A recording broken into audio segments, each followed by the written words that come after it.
Hi, I'm Nina Slavic with OpenJawAndTakeOffA.com. A few minutes ago, this room was packed full of Bay Street types who came to listen to Gregg Saretsky, the president of WestJet, pitch a case for using WestJet in the Triangle. Now, there are a few CFOs in the room, and this is a slide I always like to direct to the CFOs. If your people aren't flying WestJet, they're wasting your money.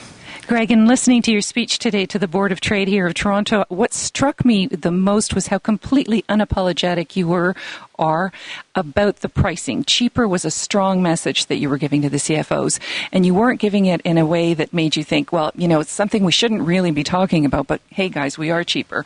Is this premeditated? Is this a part of the plan of WestJet to come out and be so strong in favor of lower pricing? Absolutely. You know, WestJet has been built and flown for 15 years based on a platform of bringing value to Canadian travelers. We've liberated many communities across this country, and something we're very proud of. So I would say less about being cheap and more about providing great value. And overall, you can afford to do that, though. Be cheaper in terms of pricing. I mean, we saw a graph about it because of the 30% lower cost structure. How has WestJet managed to maintain that over so many years? A lot of hard work by 8,188 WestJet owners.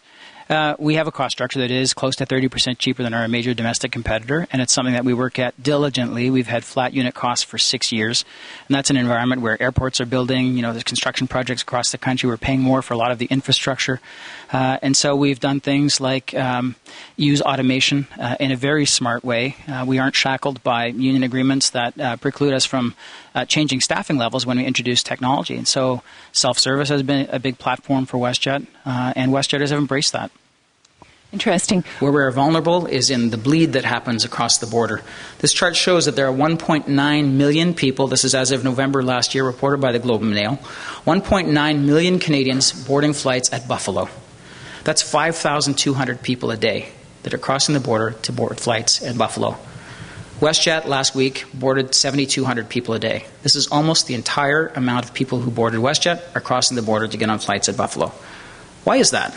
One of the very important points that you made was the cross-border issue and the costs to operate out of Pearson. And of course, it's a message that Air Canada is coming out with very strongly.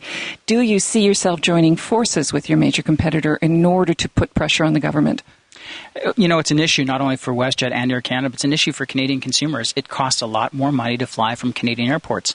So people are driving across the border, and it's robbing the Canadian domestic economy from hotel stays and restaurant participation, taxi cabs that aren't being driven by Canadian taxi cab drivers. There is a lot at stake here for Canada. There are 4.6 million Canadians driving across the border to initiate travel from a U.S. border town. And if we can get even a portion of that to start flying from Canada, that's a lot of jobs and a lot of tax that comes back through other channels. Apparently, some of the negotiating issues that Air Canada is experiencing relate to wanting to change old agreements in order to be able to launch a low-cost carrier and compete with you directly. What's WestJet's perspective on that?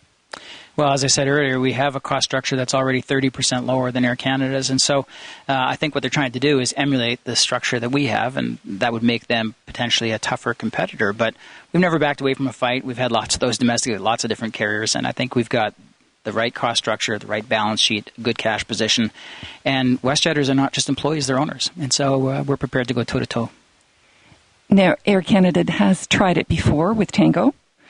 And historically, a large sked carrier wanting to go low cost has been tricky.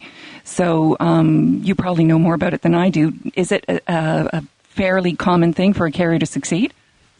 It's tough. It's more the exception than the rule. Certainly, if you look globally, there's maybe one or two instances where that has worked, and lots of attempts by many carriers to forge low-cost carriers that ultimately never made it. So we're fortunate at WestJet. We're born that way. It's in our DNA. It's the way people think. And so trying to change old habits can prove to be very, very difficult. One last question. May has come and gone. Triangle launched May 1st with the increased frequency and all the other benefits. Have you seen the results yet? Is it working? A little too early to say absolutely it's working, but what I will say is we've been delighted. Our capacity is up 58% between Toronto and Montreal, so traffic has been tracking nicely against that increase in capacity.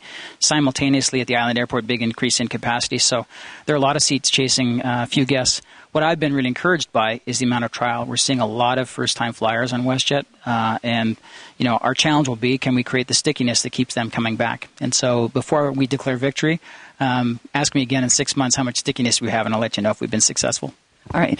Come to the pink couch, and we'll ask you again. Excellent. Thank you very much, Nita. Thanks for your time, Gregg.